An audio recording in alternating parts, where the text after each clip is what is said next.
Assalamualaikum warahmatullahi wabarakatuh. Salam sejahtera untuk kita semua. Saya Muhammad Rafi Al-Fikri dengan NIM 25106111407. Kali ini saya akan membuat video presentasi untuk tugas mata kuliah Hukum Internasional mengenai pembahasan dinamika hubungan antara hukum internasional dan hukum nasional, serta apa saja yang menjadi subjek hukum internasional. Poin-poin yang akan saya jelaskan diantaranya yaitu yang pertama adalah dinamika hubungan hukum internasional dan hukum nasional. 2. Pendapat kritis mengenai pendekatan yang digunakan negara. 3. Subjek hukum internasional dan perkembangannya. 4. Refleksi pribadi mengenai pengakuan aktor non-negara. Yang kelima adalah kesimpulan dan saran untuk Indonesia. Baik, kita mulai dari pengertian dasar dahulu. Hukum internasional adalah seperangkat aturan yang mengatur hubungan antar negara, organisasi internasional, bahkan individu. Artinya, hukum ini tidak hanya mengatur hubungan antara negara, tetapi juga mencakup organisasi internasional, bahkan dalam perkembangan modern juga mencakup individu. Contohnya, dalam hubungan antar negara seperti kerjasama perdagangan, perjanjian lingkungan, hingga penyelesaian sengketa wilayah, semuanya diatur dalam hukum internasional. Sedangkan hukum nasional adalah aturan hukum yang berlaku dalam suatu negara dan mengikat warga negara serta pemerintah di dalam wilayah tersebut. Hukum nasional ini mencakup berbagai bidang seperti hukum pidana, hukum perdata, hukum administrasi negara, hukum tata negara, dan juga hukum Islam. Dari sini kita bisa melihat bahwa hukum internasional dan hukum nasional memiliki ruang lingkup yang berbeda, tetapi dalam praktiknya seringkali saling berkaitan dan bahkan saling mempengaruhi. Kita akan membahas mengenai dinamika hubungan antara hukum internasional dan hukum nasional. Hubungan ini disebut dinamis karena sifatnya tidak statis, melainkan terus mengalami perubahan seiring perkembangan zaman. Faktor-faktor seperti arus globalisasi, perubahan politik dunia, serta kepentingan masing-masing negara turut memengaruhi arah hubungan tersebut. Sebagai contoh, ketika muncul benturan antara ketentuan internasional dengan kebijakan domestik, negara biasanya akan menimbang secara cermat mana yang lebih layak dijadikan prioritas. Sekarang pertanyaannya, bagaimana keduanya berinteraksi? Ada dua teori besar dalam hubungan hukum internasional dan hukum nasional yang menjelaskan mengenai permasalahan ini. Yang pertama yaitu teori dualisme. Dualisme memandang hukum internasional dan hukum nasional sebagai dua sistem hukum yang berbeda dan terpisah.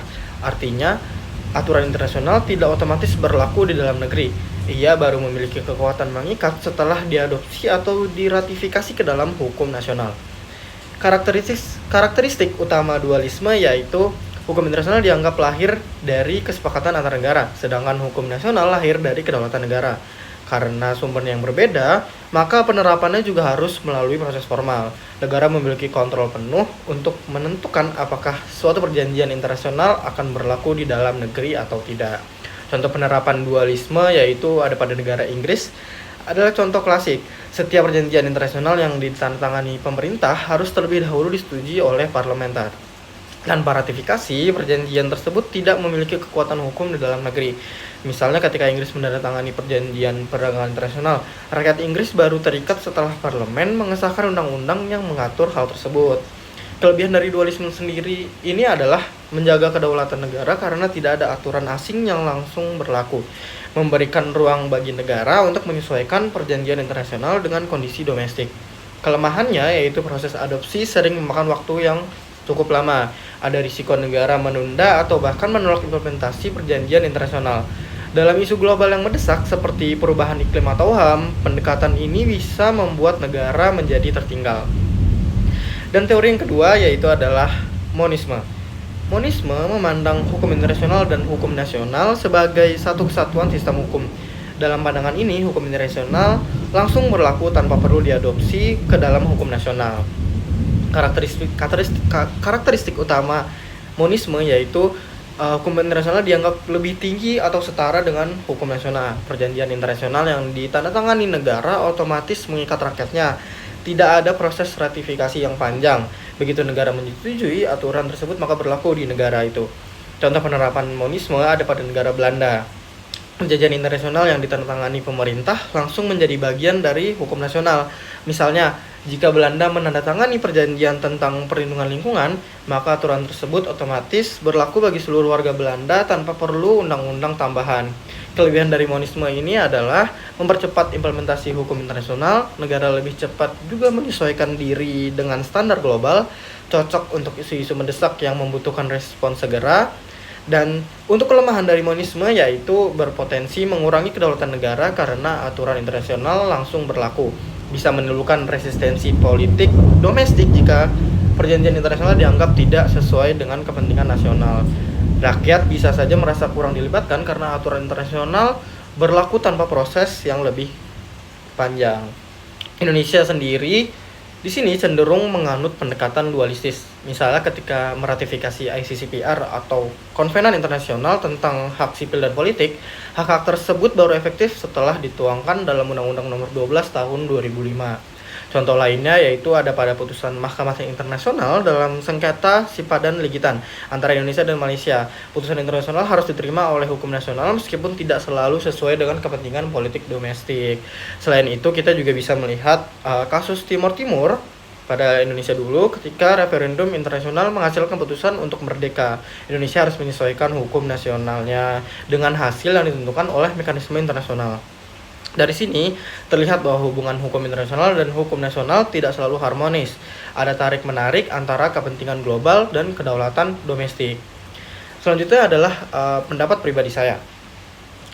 Menurut saya, pendekatan dualistik memang menjaga kedaulatan negara, tetapi sering membuat implementasi hukum internasional itu menjadi lambat. Dalam era globalisasi, pendekatan monistik lebih relevan agar negara tidak tertinggal dalam standar internasional. Misalnya isu perubahan iklim, jika kita menunggu ratifikasi panjang, maka komitmen global bisa tertunda atau berubah, padahal dampak lingkungan tidak mengenal batas negara. Contoh nyatanya yaitu ada pada Paris Agreement, banyak negara yang langsung menyesuaikan kebijakan nasionalnya dengan target pengurangan emisi. Namun di Indonesia proses harmonisasi masih berjalan lambat, akibatnya kita sering dianggap kurang serius dalam komitmen global. Selanjutnya kita akan membahas mengenai subjek hukum internasional. Ketika kita berbicara tentang hukum internasional, pertanyaan mendasar yang muncul adalah siapa sebenarnya yang menjadi subjek hukum internasional? Artinya siapa yang memiliki hak dan kewajiban dalam sistem hukum internasional, serta siapa yang dapat dimintai pertanggungjawaban jika melanggar aturan tersebut. Seiring perkembangan zaman, subjek hukum internasional tidak lagi terbatas pada negara, tetapi juga mencakup aktor-aktor lain yang memiliki peran penting dalam hubungan global. Subjek hukum yang pertama yaitu adalah negara. Negara adalah subjek utama dalam hukum internasional. Karakteristik dari negara sendiri yaitu memiliki kedaulatan, memiliki wilayah, memiliki rakyat, dan juga memiliki pemerintahan yang sah. Peran dari negara adalah membuat perjanjian internasional, menyelesaikan sengketa, dan memiliki hak serta kewajiban internasional. Contohnya yaitu Indonesia sebagai anggota PBB wajib mematuhi piagam PBB termasuk larangan penggunaan kekerasan kecuali untuk pertahanan diri.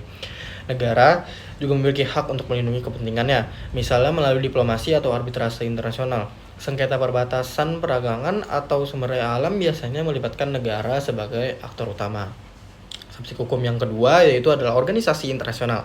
Organisasi internasional lahir dari kesepakatan antar negara dan memiliki kepribadian hukum sendiri.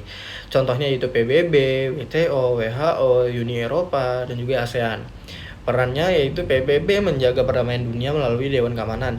WTO mengatur perdagangan global agar lebih adil.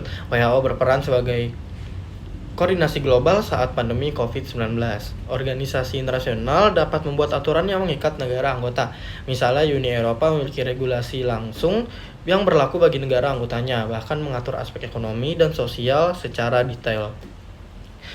Lalu yang ketiga ada individu. Individu semakin diakui sebagai subjek hukum internasional, terutama dalam konteks kejahatan internasional. Contoh kasusnya yaitu ada pada Mahkamah Pidana Internasional atau ICC mengadili Omar al-Bashir atas dugaan genosida di Darfur. Nuremberg Trials setelah Perang Dunia II menjadi tonggak sejarah ketika para pemimpin Nazi diadili atas kejahatan terhadap kemanusiaan. Individu kini biasanya dimintai pertanggungjawaban atas kejahatan berat seperti genosida, kejahatan perang, dan kejahatan terhadap kemanusiaan. Hal ini menunjukkan bahwa hukum internasional tidak hanya mengatur negara tetapi juga langsung menyentuh manusia sebagai pelaku. Lalu yang keempat, ada perusahaan multinasional. Perusahaan multinasional memiliki pengaruh besar dalam ekonomi. Sehingga meski bukan subjek penuh, mereka tetap memiliki tanggung jawab hukum internasional. Contoh kasusnya yaitu Exxon Mobil pernah dituntut atas dugaan pelanggaran HAM di Aceh. Perusahaan teknologi global seperti Facebook atau Google kini juga dihadapkan pada isu privasi data lintas negara. Perusahaan multinasional dapat memengaruhi kebijakan negara, bahkan kadang lebih kuat daripada pemerintah. Oleh karena itu, dorongan agar korporasi juga tunduk pada standar hukum internasional, terutama terkait HAM lingkungan dan etika bisnis. Pendapat pribadi saya, pengakuan individu dan korporasi sebagai subjek hukum internasional adalah langkah maju. Dunia tidak lagi hanya diatur oleh negara, tetapi juga oleh aktor non-negara. Namun, mekanisme akuntabilitas masih lemah sehingga sering terjadi impunitas. Kita sering melihat tokoh politik atau perusahaan besar lolos dari jerat hukum internasional karena adanya kepentingan politik atau ekonomi. Contohnya yaitu beberapa perusahaan energi besar dituduh merusak lingkungan, tetapi sulit dijerat karena mereka beroperasi lintas negara dan memiliki kekuatan finansial yang besar. Ini adalah tantangan besar bagi masa depan hukum internasional, kalau menurut saya. Masuk pada kesimpulan yaitu hubungan hukum internasional dan hukum nasional bersifat dinamis, tergantung sistem hukum negara. Subjek hukum internasional tidak hanya negara tetapi juga organisasi internasional, individu, dan korporasi. Tantangan terbesar adalah menyeimbangkan kedaulatan nasional dengan kewajiban internasional. Negara ingin menjaga kedaulatan tetapi di sisi lain dunia menuntut standar global yang harus dipatuhi. Sekian penjelasan dari saya mengenai dinamika hubungan internasional, hukum internasional dan hukum nasional, serta penjelasan mengenai subjek hukum. Kurang lebihnya mohon maaf. Wassalamualaikum warahmatullahi wabarakatuh.